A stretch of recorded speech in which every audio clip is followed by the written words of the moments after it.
This channel does not promote any violent, harmful, or illegal activities. All content provided by this channel is meant for an educational purpose only. Good evening, সমস্ত বড় খবরের update নিয়ে TV 9 বাংলায় lima রয়েছে আপনাদের সঙ্গে। আর এখন এই মুহূর্তে বড় খবর কি?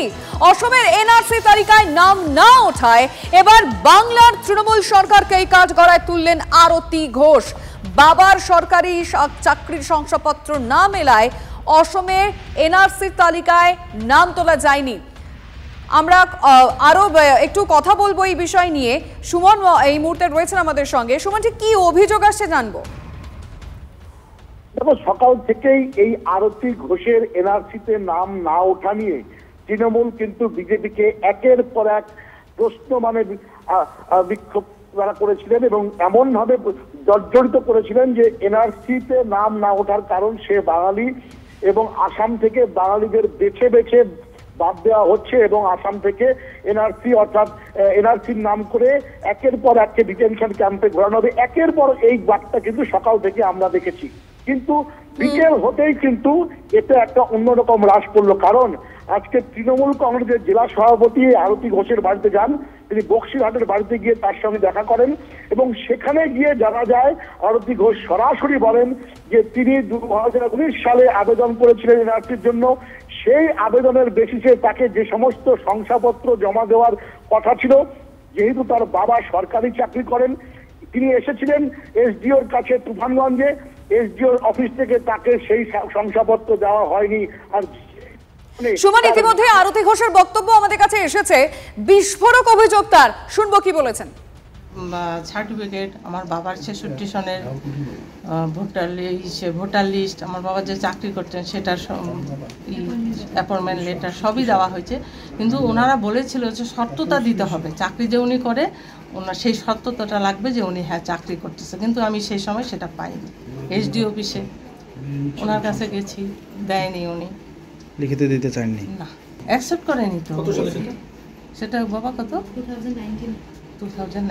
কতদিন ধরে এখানে আছেন বাংলায়? আমি তো 19 সাল থেকে এখানেই আছেন। তারপর থেকে আচ্ছা, আমি আসামে যাচ্ছি, কিন্তু মাসে মাসে যাচ্ছি। রাজনৈতিক মহলে কে কিভাবে দেখছেন এই বিষয়টি, শুনবো এক এক করে বক্তব্য। পরিবার 2019 সাল থেকে প্যানিকে আছে এবং উনি পশ্চিমবাংলায়, যেহেতু উনি বাঙালি, বাংলার নাগরিক, উনি বাংলায় সেফ, তাই বাংলায় উনি আছেন। এই যে একটা বাংলা বিদ্বেষী, বাঙালি বিদ্বেষী মানসিকতা আসাম সরকার দেখাচ্ছে, এটাকে আমরা রিজেক্ট করছি। এটা চলতে পারে না, বন্ধ হওয়া দরকার। বাংলার মেয়েদের যাদের বিয়ে হয়েছে আসামে, তাদেরকে এনআরসির তালিকাভুক্ত করতে হবে, এটাই আমাদের দাবি। আর বাংলার মেয়েরা যারা ওখানে বিবাহ সূত্রে আছে, তাদেরকে কোনো রকম হ্যারাসমেন্ট করা যাবে না। এর বিরাট সমস্যা হচ্ছে এই যে বিজেপি হিন্দু মুসলমান এসব করে যাচ্ছে, দিনের শেষে দেখা যাচ্ছে আসামে তো হ্যারাস্ট হচ্ছেন হিন্দু বাংলাভাষীরা, বিপুল পরিমাণ হ্যারাস্ট হচ্ছেন। বিবাহিত মহিলা, তাকে চলে আসতে হচ্ছে, তার এখানে পিত্রালয়ে চলে আসতে হচ্ছে। ফলে একটা অরাজকতা তৈরি করছে এই এনআরসি দিয়ে। যার জন্ম এখানে, গোটা বিষয়টা এখানে সেই মহিলার, তার বিয়ে হয়েছিল আসামে, তাকে নোটিশ ধরিয়ে দিয়েছে সে বাংলাদেশি, সে এসে তাকে পুরনো জায়গায় নিজের বাপের বাড়িতে থাকতে হচ্ছে। এটা কোনো কথা? এখানে শুধু বাংলা ভাষী এবং বঙ্গবাসীদের টার্গেট করে এরা এই চক্রান্ত করছে। এনআরসির ক্ষেত্রে একটা নিয়ম আছে, যে ডকুমেন্টসগুলো জমা হবে সেগুলো অবশ্যই ভেরিফাইড হতে হবে। সেই ডকুমেন্টসগুলো কিন্তু উনি যেখানে থাকতেন বক্সিরহাটে বিবাহ সূত্রের আগে, সেই বক্সিরহাটের তুফানগঞ্জ যে এসডিও সাহেব ছিলেন, উনি সেই ডকুমেন্টসগুলো ভেরিফাইড করেননি। যেহেতু এসডিও ডকুমেন্টস ভেরিফাইড করেননি, স্বাভাবিকভাবে এনআরসি থেকে তার নাম বাদ গেছে। এই তৃণমূল কংগ্রেস এখন এটাকে নিয়ে রাজনীতি করছে এবং বলছে যে বাঙালি বিদ্বেষী বিজেপি। সম্পূর্ণ এদের বানানো কথা এবং নিজেদের দোষ ঢাকার জন্য, অথবা নিজেরা এটাকে নিয়ে রাজনীতি করার জন্য এরা এসডিও, এদের পরিচালিত সরকার যেটা আছে, তার যে আধিকারিকরা আছে, সেই আধিকারিকরা কিন্তু ডকুমেন্টস ভেরিফাইড করে দিচ্ছে না। দিল্লিতে বাঙালিদের টার্গেট করা হচ্ছে। বাংলাদেশি তকমা ঘি দিয়ে ঘর ছাড়া করছে বিজেপি প্রশাসন। অভিযোগ তুলে সরব তৃণমূল। মমতা বন্দ্যোপাধ্যায়ের নির্দেশে দিল্লির বসন্তকুঞ্জে জয় হিন্দ কলোনিতে গেল তৃণমূল সাংসদদের প্রতিনিধি দল। যদিও বিজেপির দাবি, আদালতের নির্দেশে অবৈধ বসবাসকারীদের বিরুদ্ধে পদক্ষেপ। 5 দিন 6 দিন হলো যে হঠাৎ করে কিছু বিজেপি দপ্তরের লোক আর কিছু আমাদের বিটের পুলিশ, টিআরপির জওয়ান, এরা হঠাৎ করে এন্ট্রি মারে আর না আমাদের कोई नोटिस, ওরা হঠাৎ করে এলো, বিজলি কেটে নিয়ে চলে গেল। बिजली काट रहे हैं, आपको नोटिस मिला? कुछ नहीं नोटिस मिला, लेकिन आपने काट दिया पूरा। पुलिस वाला भी कोर्ट का नाम ले, बिजली वाला भी कोर्ट का नाम ले रहा है। এখানে যে আমাদের কলকাতার যে বিজেপি নেতা শুভেন্দু অধিকারী, ওরা যে ওখান থেকে মজা উড়াচ্ছে যে ওরা রোহিঙ্গা অ্যাভেদ তরিকাতে আছে, না বাংলাদেশি না বেঙ্গলি, আমরা বিলকুল একদম কুচবিহারি, আমরা রাজবংশী বলা চলে। আপনাদের সব আছে, মানে ভোটার কার্ড, আধার কার্ড সব আছে, সব আছে, দেখেছি, ভোট নথি সব দেখিয়েছি, তা সত্ত্বেও সেখানে সব কেটে দিয়েছে। বাঙালি আছে এই কলোনিতে, এখানে থাকা চলবে না, উচ্ছেদ হতে হবে। কেটে দাও লাইন, ইলেকট্রিকের লাইন, কেটে দাও জলের লাইন। আমার সচিত্র পরিচয় পত্র আছে, দেখাচ্ছেন তারা। চলবে না, চলবে না, তুমি বাংলা বলো, তাই তোমাকে উচ্ছেদ করতে হবে এখান থেকে। যত রকমের প্রক্রিয়া সেগুলো চালু হয়ে গেছে। এটা বুঝি রাজধানীর কাজ? এই ভারতবর্ষের রাজধানী, সেই রাজধানীতে এই কাজ হচ্ছে। বাংলার লোকজন বলে জলের লাইন কাটা হয়নি। রোহিঙ্গা মুসলিম যারা আছে, যারা অনুপ্রবেশকারী আছে, তাদেরকে বেরোতে হবে সেখান থেকে। অনুপ্রবেশকারীদের তো থাকার জায়গা ভারতবর্ষ নয়। অনুপ্রবেশকারীদের তাদের নিজের দেশে ফেরত যেতে হবে।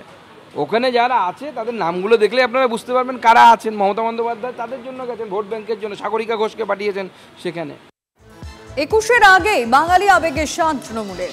ভিন রাজ্যে বাঙালি ও বাংলা ভাষাকে অপমানের অভিযোগে 16 জুলাই পথে নামছেন তৃণমূল সুপ্রিমো। দুপুর 1টায় কলেজ স্কোয়ার থেকে ডোরিনা ক্রসিং পর্যন্ত মিছিল করবেন মমতা বন্দ্যোপাধ্যায়। দুপুর 2টো থেকে 4টে জেলায় তৃণমূলের প্রতিবাদ কর্মসূচি রয়েছে।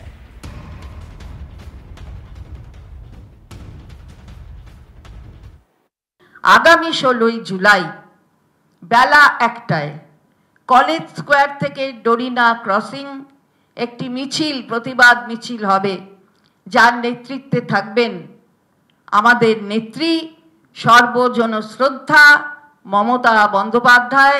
তার প্রতিবাদের কণ্ঠস্বর নিয়ে তিনি সেখানে থাকবেন, সেই মিছিলকে নেতৃত্ব দেবেন। এবং এই মিছিলে সামিল হবে কলকাতা ছাড়া হাওড়া, সল্টলেক, দমদম এবং ভাঙড়। একই দিনে 16 জুলাই 2টো থেকে 4টে এই প্রতিবাদ সংগঠিত হবে প্রত্যেকটি জেলায়। অর্থাৎ আমাদের এই রাজ্যের যতগুলি জেলা আছে, সাংগঠনিক জেলা আমাদের তার থেকেও বেশি আছে, আপনারা জানেন। সুতরাং প্রত্যেকটি সাংগঠনিক জেলায় এই প্রতিবাদ সামিল হবে।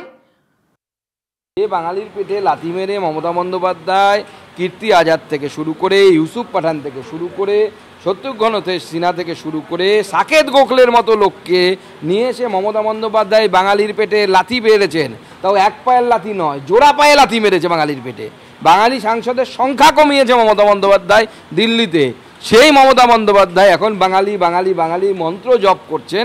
কারণ মমতা বন্দ্যোপাধ্যায় বুঝতে পেরে গেছেন যে বাঙালি হিন্দু যদি বুঝতে পারে আগামী দিনে এই অনুপ্রবেশকারীরা তাদেরকে পেটাবে, তাদেরকে চন্দন দাসের মতো, হরগোবিন্দ দাসের মতো, কলকাতার বুকে গ্রেট ক্যালকাটা কিলিংসের মতো বাঙালি বা হিন্দুদের দেহ পড়ে থাকবে। এটা যদি বাঙালি হিন্দুদের মাথায় ঢুকে যায়, তাহলে আগামী দিনে মমতা বন্দ্যোপাধ্যায়কে ক্ষমতাচ্যুত হতে হবে।